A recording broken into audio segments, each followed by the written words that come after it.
शुभं करोति कल्याणम् आरोग्यं धनसम्पदा शत्रुबुद्धिविनाशाय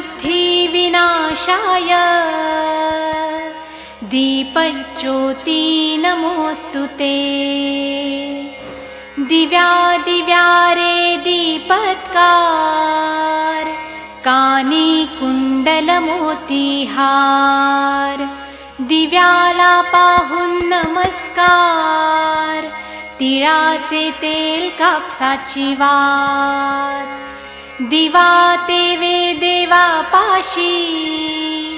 उजेड पडे विष्णू पाशी माझा नमस्कार सर्व देव देवतांपाशी ये ग लक्ष्मी बैस ग बाजे